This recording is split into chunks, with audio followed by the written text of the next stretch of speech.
देखो ये बातचीत सब तब पहले खड़ा होकर बात कर लोगे तुझे खड़ा करा दें खड़ा होकर बात ही कर लो शांत हो जाओ। हे बैक बहन देखो आज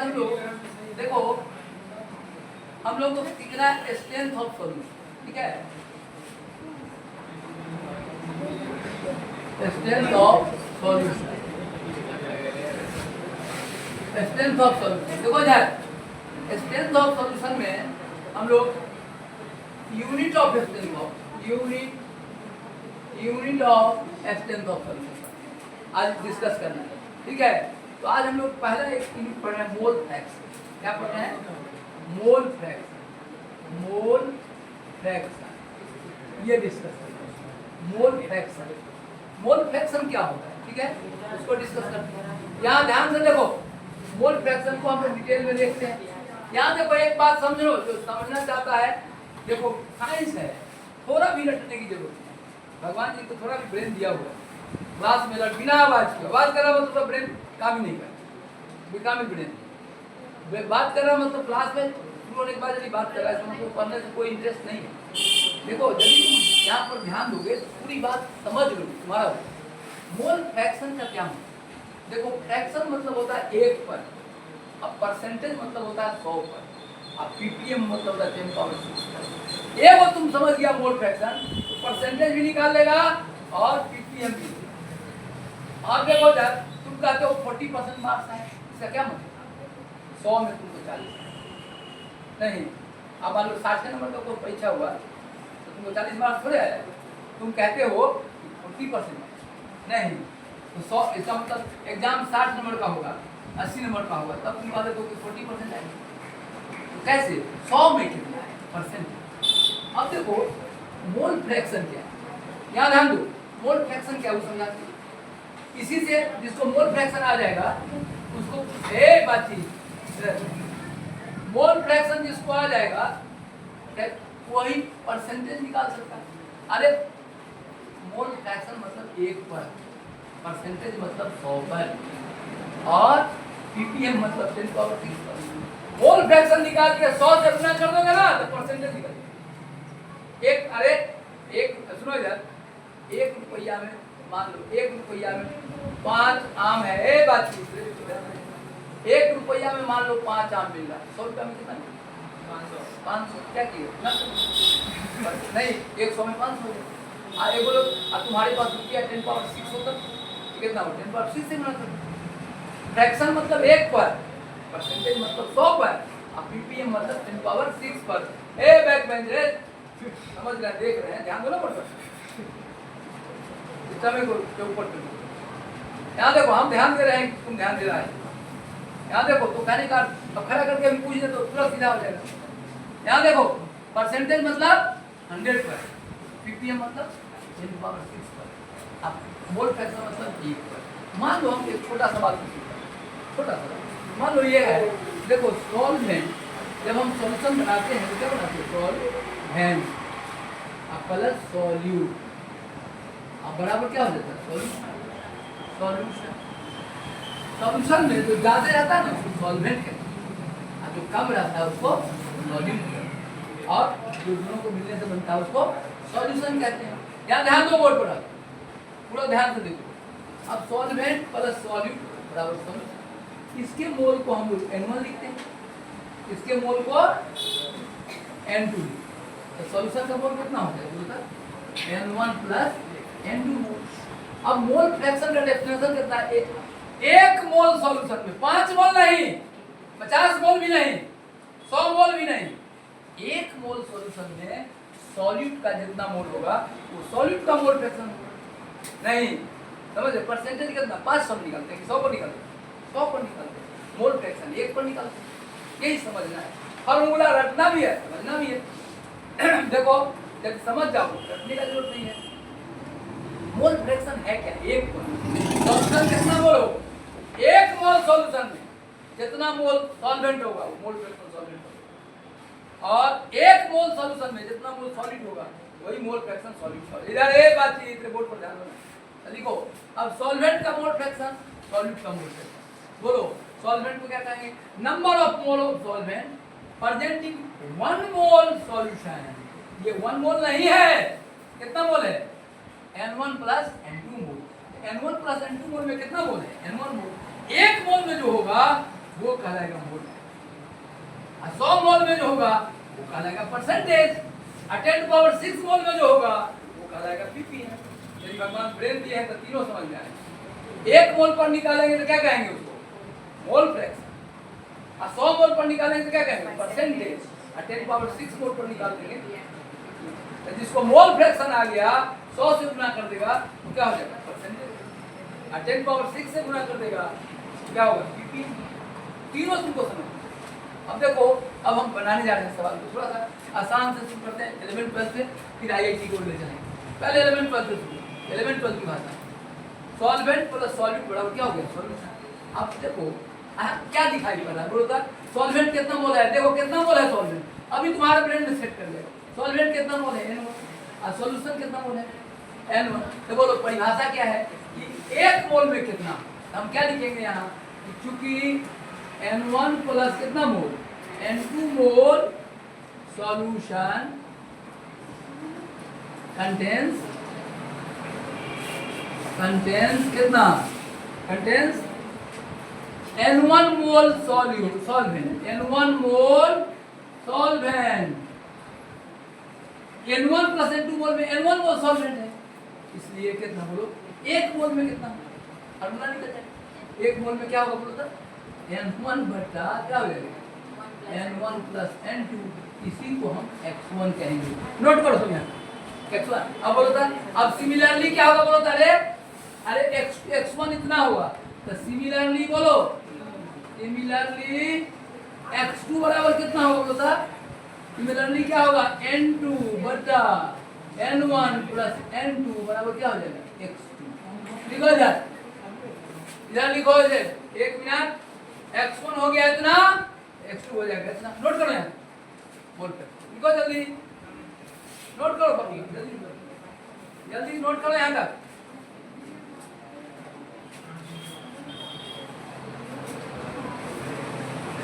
जल्दी नोट करिए फटाफट।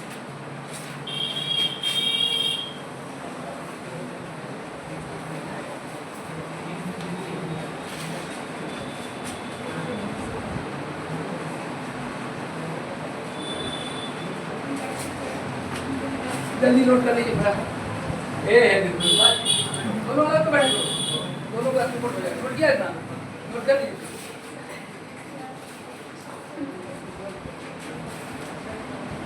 लिखा?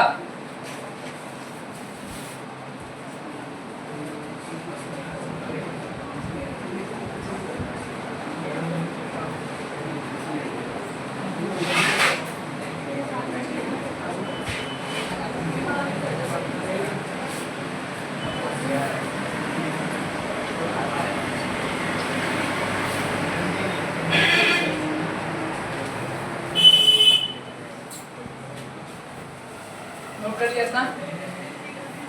अच्छा चलो इधर ध्यान दो। X1 निकल गया, X2 निकल गया। अच्छा मोल फ्रैक्शन का डेफिनेशन क्या होगा? ए बाबू अच्छा शांत रहो, शांति से डिस्टर्ब होना है। अब यहाँ ध्यान दो, मोल फ्रैक्शन का डेफिनेशन खड़े करते हैं। बोलो तो, अब बोलो तो मोल फ्रैक्शन किसको कहेंगे?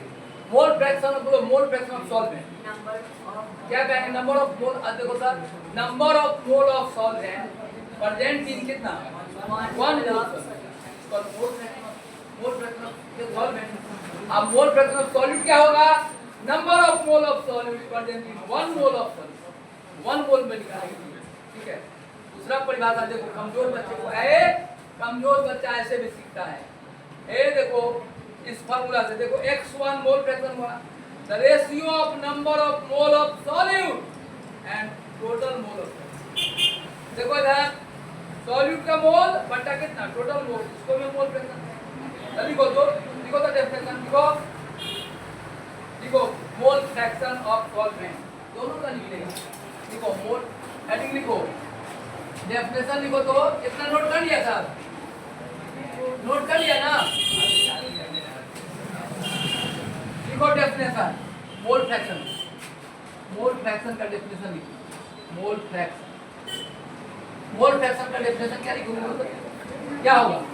नंबर ऑफ मोल फ्रैक्शन किसका? मोल फ्रैक्शन ऑफ सॉल्वेंट मान लीजिए, सॉल्वेंट परसेंटेज, अरे परसेंटेज गर्ल्स का भी हो सकता है, परसेंटेज बॉयज का भी हो सकता है। तो मोल फ्रैक्शन ऑफ सॉल्वेंट क्या होगा बेटा साहब? मोल फ्रैक्शन ऑफ सॉल्वेंट क्या है? The number of mole of solvent present in one mole of solvent. लिखो द नंबर ऑफ, बात इतना ही लिखोगे के the number of moles, the number of moles equals the number of moles of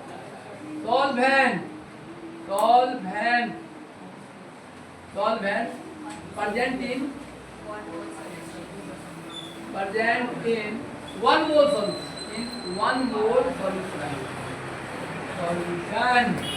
ये हो जाएगा। बोलो, अरे इसी तरह से सॉल्वेंट है, सॉल्यूट का भी हो जाएगा। सॉल्वेंट का हो गया, लिख लो। सॉल्यूट का क्या हुआ? The number of mole of solute present in one mole solution. एक मोल सॉल्यूशन में जो नंबर का मोल होता है उसी को हम कहते हैं मोल फ्रैक्शन। ठीक है। अब दूसरा डेफिनेशन, अरे ऐसे भी दे सकते हैं हम लोग, n1 बटा n1 प्लस n2, ऐसा भी एनसीईआरटी ऐसे लिखा। क्या क्या होगा रेशियो? किसका रेशियो बोलोगे? The ratio of number of mole of solvent and total mole of solution.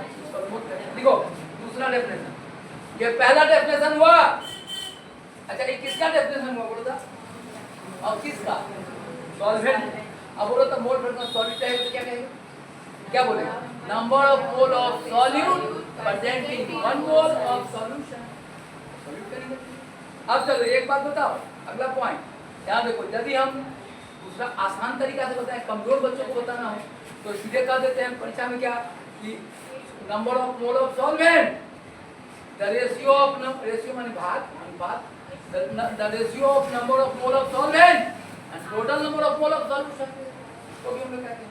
चलिए को दूसरा परिभाषा, मोल फ्रैक्शन ऑफ सॉल्वेंट। दूसरा परिभाषा second, mole fraction of solvent लिखो। दूसरा डेफिनेशन सॉल्वेंट का ही लिखा है, तो क्या लिखेंगे बोलता? Mole fraction of solvent. दूसरा है x1 बराबर क्या फॉर्मूला होता है? n1 बटा n1 जोड़े। कमजोर बच्चा यही चाहता है कि क्या यहाँ का देखो, तो कमजोर बच्चा इससे भी काम चलाएगा। x1 बराबर n1 बटा n1 plus the ratio, ratio माने भाग, the ratio of number of mole of solvent and total mole of solution. इसके मोल में इसके मोल से भाग दे देंगे तो मोल फ्रैक्शन निकल जाएगा। तो लिखो क्या डेफिनेशन होगा? The ratio of number of moles of solute, the ratio of number of moles of solute, ठीक है, the ratio of number of moles of solute and total mole of solute and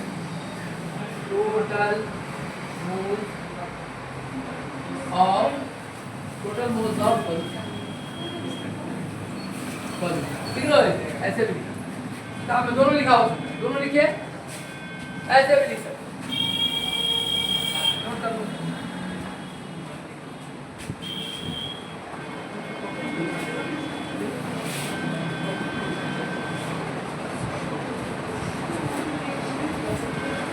हो गया। अब देखो एक minute बेटा, देखो बेटा दो, चलो इसको सीख गए आप। अगला पॉइंट दोनों डेफिनेशन याद रखेंगे। अच्छा देखो इधर है, हमने सॉल्वेंट का लिखा है, आप सॉल्वेंट की जगह सॉलिड लिख दो, सॉलिड का हो जाएगा।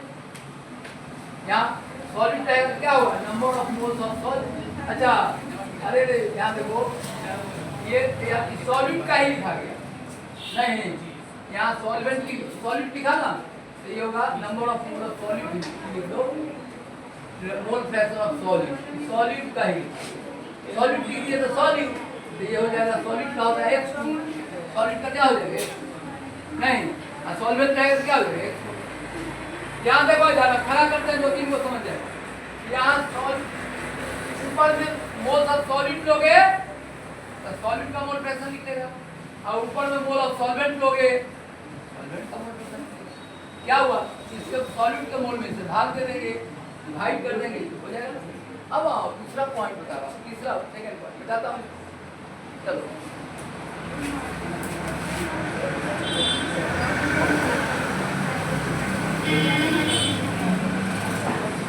चलो एक नया पॉइंट सिखाता हूँ। यहाँ देखो सर, यहाँ देखो ए बोर्ड पर ध्यान दो, तुम्हारे काम का चीज है। यहाँ देखो ए x1 बराबर कितना है बोलो सर, कितना है बोलो, n1 बटा कितना है n1 प्लस n2। ए बाजी बोर्ड पर ध्यान नहीं, x1 बराबर कुछ देर बाद कुछ समझ में नहीं है, x1 बराबर n1 बटा n1 प्लस n2, x2 बराबर है क्या होगा फॉर्मूला n2 बटा n1 प्लस n2। भगवान आपको ब्रेन दिए हुए हैं तो निकालो था, x1 प्लस x2 कितना होगा जी है, x1 प्लस x2 बराबर क्या होगा बोलो था, क्या लिखेंगे n1 बटा n1 प्लस n2 बटा n1 प्लस n2 ना।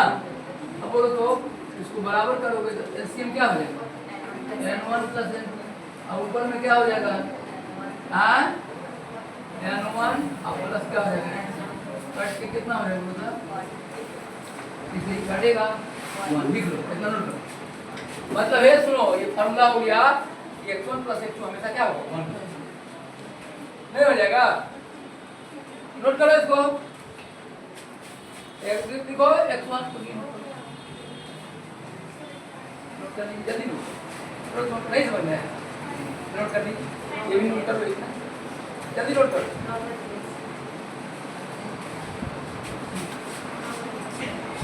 अब हम लोग एक स्टैंड इस पर और पढ़ाएंगे थोड़ा सा, इंजीनियरिंग में कैसे लोग क्वेश्चन है उसको हम कैसे बोर्ड पर ध्यान रखिए, बोर्ड पर ध्यान रखिए, बताइए इसको।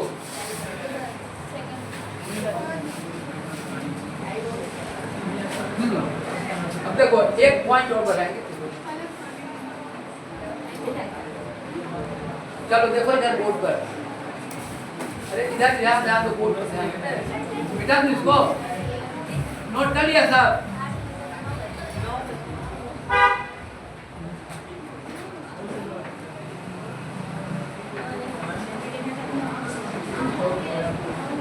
अरे अरे इधर, अरे बाबू कितना समझाए तुम, शांत रहो सब। अब देखो एक पॉइंट बताते हैं, सॉल्वेंट एक ही रहेगा, सॉल्यूट के अक्सर। अब देखो तो यहाँ एक बात देखो, बोर्ड पर समझा रहे हैं, दिमाग कहाँ है, बात समझते समय देखो एक गिलास पानी है, इस पानी में हम एक ही गिलास पानी है, तुमको इंटर में पढ़ना क्या है पता है, एक गिलास पानी में 1 चम्मच चीनी डालिए हो गया, या 1 चम्मच नमक डालिए। लेकिन आईआईटी क्या करेगा, एक गिलास पानी में, या ध्यान दो फॉर्मूला कैसा हो गया, 1 गिलास पानी अब 2 सॉल्यूट डालिए। देखो यहाँ तो देखो ये सॉल्वेंट, सॉल्वेंट एक को रहेगा, पानी एक ही रहेगा। आइए सॉल्यूट 1 चीनी, अब कलर सॉल्यूट 2 नमक, सॉल्यूट 2 को भी हो सकता है, तब तीनों मिलकर सॉल्यूशन। अब बताओ इसका N1 मोल सॉल्यूट क्या हो जाएगा, ये हो जाएगा सॉल्यूट 2, सॉल्यूट क्या होगा 3। हाँ तो बोलता सॉल्वेंट हो गया तुम्हारा 1, सॉलिड 2, सॉलिड 3। एक ही गिलास पानी में 1 चम्मच नमक भी डाल दिया, 1 चम्मच चीनी भी डाल दिया। ए बातचीत अभी तक सबको पढ़ने का अभी तक सेंस नहीं आया। N1 ये क्या हो जाएगा बोलता, N2 आई क्या हो जाएगा बोल तो N3। सॉल्यूशन में क्या हो जाएगा बोलता है N1 प्लस N2। आप लोग को गार्जियन को सूचित कर देना होगा, क्लास में ध्यान दें, गार्जियन को फोन करना क्लास में ध्यान। अब देखो यार N1 मोल, N2 मोल, N3 मोल, अब टोटल मोल। अभी बात को समझ में आया, एक ही गिलास पानी में 1 चम्मच नमक डाल दिया, 1 चम्मच चीनी डाल दिया, तब तो सॉलिड 2 का हो गया, नमक भी घुल गया, क्या हो गया चीनी भी। तब तुम सुनो अब फार्मूला क्या होगा, आप बोलो x1 बराबर, बोलो यहाँ आप 3 को फार्मूला क्या होगा, बोलो x1 बराबर क्या होगा N1 बट्टा बोलो N1 जोड़ कितना N2 जोड़ N3। लिख लीजिए कॉपी में, और बोलो अब x2 कितना 3 को निकलेगा, x2 बराबर कितना N2 बटा n1 जोड़ n2 जोड़ क्या हो जाएगा n3, नहीं n3 हो जाएगा। और x3 बराबर क्या होगा n3 बटा n1 जोड़ n2 जोड़ n3। लिख लो, लिख लेते हैं, नोट करो। यदि एक ही गिलास पानी में दो चीज घोल दिया तब उसका इस तरह से सॉल्व होगा। नोट करो, तब मतलब तुम इंटर में तुमको दिया पानी में था, इंटर में क्या है तो नमक घोलना या चीनी घोलना, दोनों नहीं घोलना। इंटर के बच्चों में आईआईटी में तीनों घोल, एक ही गिलास में नमक भी घोल देगा, चीनी भी, तब फार्मूला ये हो जाएगा x1 बराबर n1 ऊपर में रहेगा, तीनों का जोड़, n2 x2 ऊपर में रहेगा, ये हो जाएगा।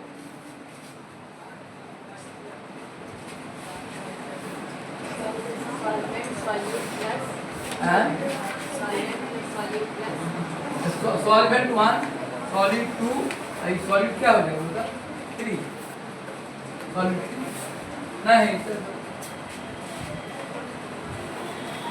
अब इसको देख के हम लोग ये भी अंदाज लगा सकते हैं कि एक गिलास पानी में हम 4-5 गिलास को भी घोल सकते हैं। जो चीज घुलने वाला तो घोल देंगे। अरे चीनी घोल दिया, नमक घोल दिया, नींबू का रस भी डाल दिया तो 4 हो जाएगा। हम रोज रोज बढ़ाते एक के बाद n तक ले। तो जनरल फार्मूला लिखो, लिख लो जनरल फार्मूला। x1 बराबर बोलो क्या होगा, बोलो जनरल फार्मूला क्या होगा n1 बटा n1 जोड़ n2 डॉट डॉट जोड़ n3 डॉट डॉट nn। लिख लो जनरल फार्मूला। अब 10 को रहेगा 20 को सब ऐसे। अरे एक गिलास पानी में तुम एक चम्मच नमक डाल दिया, 1 चम्मच चीनी डाल दिया, आज थोड़ा नींबू डाल दिया रस, आधा चम्मच नींबू का रस डाल दिया, तो 4 चीज हो जाएगा। नहीं तो इस तरह से सॉल्यूशन में देखो, सॉल्यूशन में सॉल्वेंट एक ही रहेगा, सॉलिड 3-4 को रह सकता है। तो उसके देखो आइए सुनो, एनसीईआरटी में इसका चर्चा नहीं है। एनसीईआरटी ने स्ट्रिक्टेड कर दिया कि ये वो गलत नहीं, या तो नमक घोलिए या चीनी घोलिए, नहीं दोनों एक साथ नहीं घोलिए, समझे ना। लेकिन यदि रियल में आईआईटी सब बोल देगा तो x1 हो जाएगा। बोलो x2 का फॉर्मूला क्या होगा, बोलता x2 बराबर कितना बोलता n2 बाय कितना बोलो n1 जोड़ n2 जोड़ n3 डॉट डॉट nn हो जाएगा। ठीक है, लिखो बड़ा, ठीक है, क्लियर हो गया। हाँ 10 मिनट कितना टाइम हो गया तुम्हारा? हाँ लो टाइम हो गया, ठीक है। अगले क्लास में आगे आज आप लोगों को मोड फ्रैक्शन समझ में आ गया, ठीक है। न्यूमेरिकल पहले ही बता दिया था, न्यूमेरिकल में बता दिया, सवाल आएगा तो आज यही